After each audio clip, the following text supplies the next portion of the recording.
नमस्ते दोस्तों, आशा है आप सब स्वस्थ और बहुत अच्छे होंगे। इस वीडियो में हम सीखेंगे मस्तिष्क को अपने वश में कैसे रखें। मैं स्टार्ट करती हूँ। यह आशा का ही अधिक गहरा और संगठित रूप है।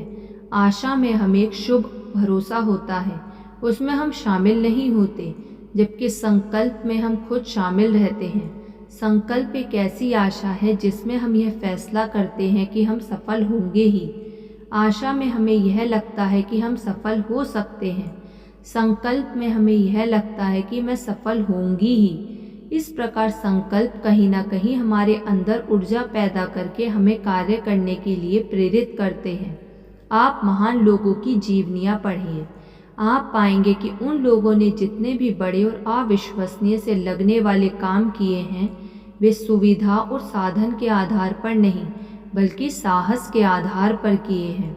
एवरेस्ट की चोटी पर चढ़ना तथा चंद्रमा पर आदमी द्वारा पहला कदम रखा जाना बिना साहस के नहीं हो सकता था। और याद रखिए कि साहस की धारा हमेशा संकल्प की गंगोत्री से ही फूटती है। संकल्प का मतलब है ठान लेना, यह फैसला कर लेना कि मैं इसे करके रहूंगी। जैसे ही मन यह ठानता है, वैसे ही केवल हमारे मस्तिष्क में ही नहीं बल्कि हमारे पूरे के पूरे शरीर में जबरदस्त रासायनिक परिवर्तन होने लगते हैं। इस परिवर्तन का अनुभव हम अपने स्वयं भी किया होगा। ये परिवर्तन इतने सकारात्मक होते हैं कि इससे हमारे मस्तिष्क और शरीर दोनों की क्षमताएं कई गुना बढ़ जाती हैं। एक वैज्ञानिक ने लिखा है, उन्होंने एक अति संवेदनशील कैमरा बनाया और उस कैमरे से मस्तिष्क के बाहरी भाग पर विचारों के उभरने वाले चित्र खींचे। इन चित्रों से उन्होंने प्रमाणित किया कि हमारे विचारों के भी निश्चित आकार होते हैं और उनके निश्चित रंग होते हैं। उन्होंने निष्कर्ष निकाला है कि जिस व्यक्ति में चिंतन की उत्कृष्टता और संकल्प की प्रबलता जितनी अधिक दृढ़ होती है, उनके विचारों का चित्र उतनी ही अधिक गहरा और स्पष्ट होता है। इस निष्कर्ष का सीधा संबंध हमारे अध्ययन की कला से है। अध्ययन करने का संकल्प जितना दृढ़ होगा, आप जो कुछ भी पढ़ेंगे आपके मस्तिष्क पर उसकी छाप उतनी ही गहरी और स्पष्ट पड़ती चली जाएगी। और यह छाप जितनी अधिक गहरी और स्पष्ट होगी, आपको वह उतने लंबे समय तक याद रहेगी।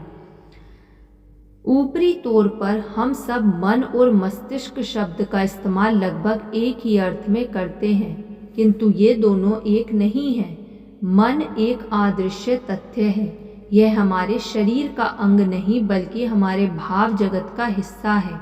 हमारी भावनाएं, हमारी आकांक्षाएं तथा अन्य कई प्रकार के भाव इस मन में पैदा होते रहते हैं और मरते रहते हैं।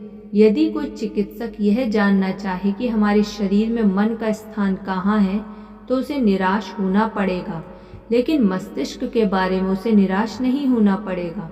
वह हमारे सिर की चीर फाड़ करके मस्तिष्क नामक अंग को देख सकता है और उसमें आई गड़बड़ियों को काफ़ी कुछ ठीक भी कर सकता है।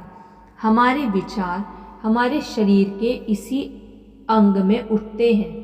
विचार का अर्थ है तर्कपूर्ण बातें या सोची समझी बातें। गुलाब को देखकर जब हमारा मस्तिष्क यह सोचता है कि यह गुलाब है, तो यह काम मस्तिष्क करता है। लेकिन जब यह भाव उठता है कि मुझे इस गुलाब को तोड़ लेना चाहिए या एक ऐसा ही पौधा मेरे घर पर होना चाहिए, तो यह काम हमारा मन कर रहा है। इसके अगले चरण में जब हमारा मस्तिष्क यह विचार करता है कि गुलाब का पौधा कहाँ से लाया जाए और उसकी कलम कहाँ लगाई जाए, तो फिर से यह काम हमारा मस्तिष्क कर रहा है। जब इस पौधे पर सुंदर गुलाब खिलने लगते हैं और उसे देखकर हम प्रमुदित होते हैं, तो फिर यह काम हमारा मन कर रहा है। मैं समझती हूँ कि शायद इससे आप मन और मस्तिष्क के अंतर को थोड़ा समझ सके होंगे। एक वीणा है।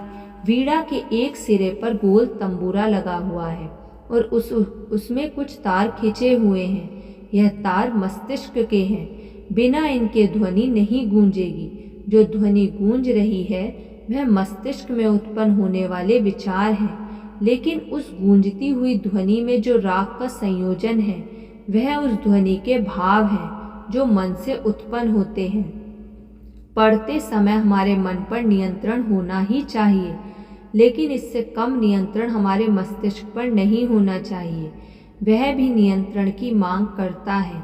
याद रखिए, जब आप पढ़ते हैं तो आपका मन आपको धोखा देकर आपसे पूछे बिना आपको छोड़कर कहीं और चला जाता है। धन्यवाद। आपको ये वीडियो कैसी लगी कमेंट करके ज़रूर बताइएगा। यदि आपने अभी तक इस चैनल को सब्सक्राइब नहीं किया तो सब्सक्राइब कर लीजिए और इस वीडियो को लाइक कर दीजिए। धन्यवाद।